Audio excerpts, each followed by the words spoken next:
Chapter 347 of Blue Lock, titled Destiny, has been released, and all I gotta say is that Japan was doomed from the start. With all that being said, let's dive right into this chapter. We are first greeted to Rin's face with his disgusting tongue being out, and he needs to put that away because no one wants to see that. No one. Both him and Isagi are practically levitating in the air next to Hugo as they aim to take a shot. Both of their feet connect with the ball, their egos clashing as they shoot it towards the goal. It soars past Shido, who is man-marked by Layden, and Baro, who has the most perplexed look on his face. He, just like us, cannot believe that this is happening. Meanwhile, Renoir, France's goalkeeper, makes a move to stop the ball, but misses it. However, if you were expecting a goal from that play, then you were sorely mistaken, as the ball hits the top of the goal post. And this is quite familiar, you know. I've seen this before, and I know the silence from the ball hitting the goal post was loud, as all Rin and Isagi can do is watch on in shock. The ball is now loose in the air, with Karasu and Shido and Baro watching on in silence. But just as everyone is just focusing on it, Loki is already making his move. He uses his Godspeed to rush towards the ball, getting past Kunigami, who I forgot was even here, who was also making an attempt to intercept the ball. However, Loki got to it first, and all Kunigami can do is grit his teeth in anger. As Loki lands on the ground, attempting to aura form, he says bye bye Blue Lock, and from then on, we knew that Japan was doomed from the start. Loki then proceeds to outwork everyone as he zigzags past Otoya and Aryu. He's moving like the Flash, and all I gotta say is, where was this during the entire game? We then cut back to Isagi, who's left in stunned silence as all he can say is shit. He then proceeds to monologue whilst Hugo begins to rush forwards. He states that he drew Hugo into a battle of luck and beat him one-on-one. Nonetheless, Rin showed up at the last second and messed up his shot. And the chapter simultaneously shows us Rin, who is practically speechless. And I just know that the Rin slander is going to be loud as hell. Heck, it has already begun. I wonder what Sai has to say about all of this, because I really hope I get to see his reaction. Isagi notes that if Rin hadn't showed up, if Rin hadn't been there like the bum he is, this would have been a goal. His goal, making the game a tie.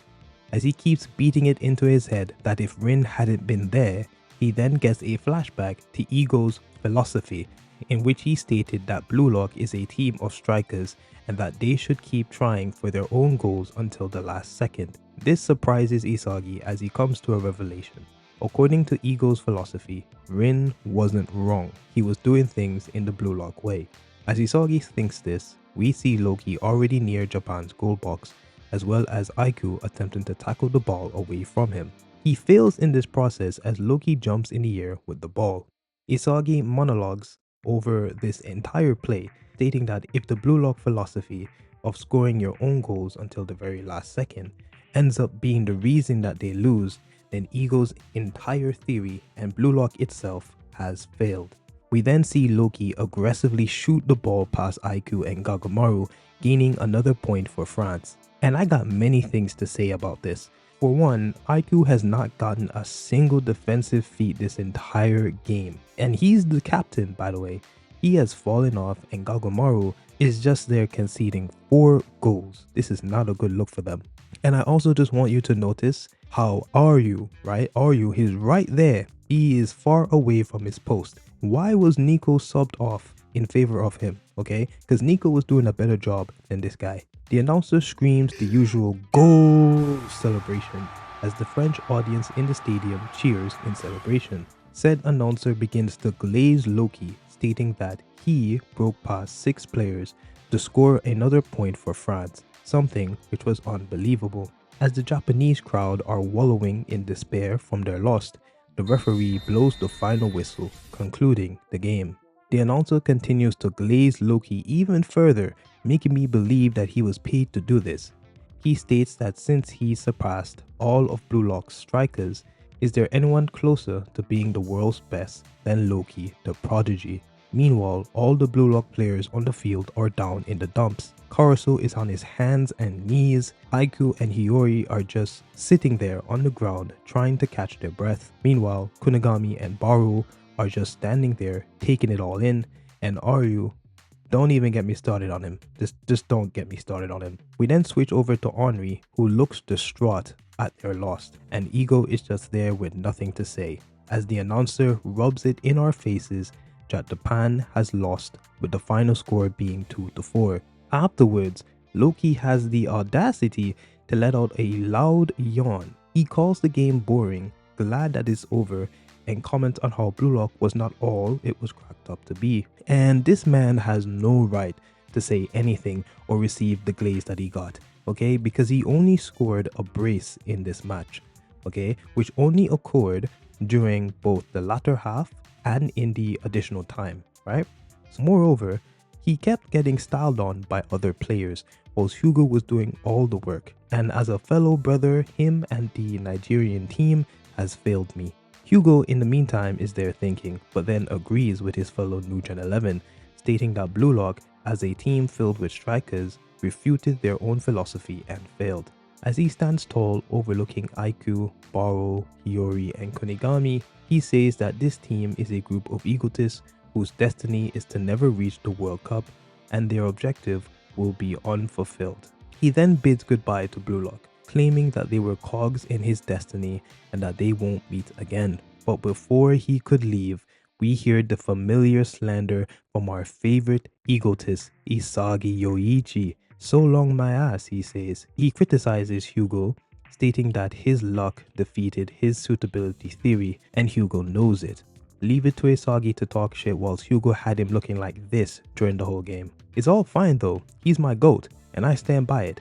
He would have scored if not for this bomb. As we zoom in on Hugo's eyes, looking back at Isagi, Isagi continues to berate him, acknowledging that it wasn't just Blue Lock that failed, but Hugo's suitability theory was also flawed. Whilst Hugo may talk about humanity's legends or his goal to win the World Cup 4 times, in the end, he needs to stop running away from his destiny. He lost to Isagi as a second best bastard. As he says this, Isagi hits him with the peace sign signature Hugo showed him before, as if to mock him. Meanwhile, as the third match of the group stages ends, Hugo returns the gesture with a friendly smile on his face, walking away with Loki and Charles, stating that Isagi is a real pain. His eye focuses on him as if imprinting Isagi into his mind, as he says, "Until next time, egotist." Overall, this was a good chapter, and I think what happened here is what we all expected. I will say though that this game was much more enjoyable than the Nigeria match, but it was still very flawed, and I might make a video discussing said flaws. But let's just get this out of the way. Rin is arguably going to be benched. Maybe Isagi as well, but Rin specifically is or needs to get benched. Because what he did, he basically hoed us. He ruined the game for us because we could have gotten a tie.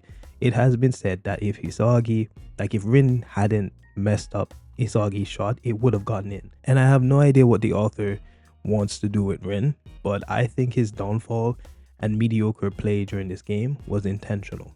We'll just have to wait and see, where this will lead us. And I don't think it's a coincidence that he's making him not perform as well before he meets Sai, and then we will probably have a good performance with the Itoshi brothers once Sai and Rin make up. And as predicted, Loki scored another goal. I think everyone predicted that he will score a goal during the final minute, but Charles was nowhere to be seen in that play, so we didn't get a Charles and Loki chemical reaction.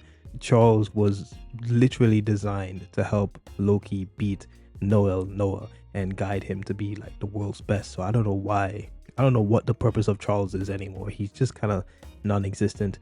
But yeah, I think those are all my thoughts. If you want to see my discussion of the previous chapter, do check out that video, and also check out my Blue Lock playlist looking at the other manga chapters. But with all that being said, thanks for watching.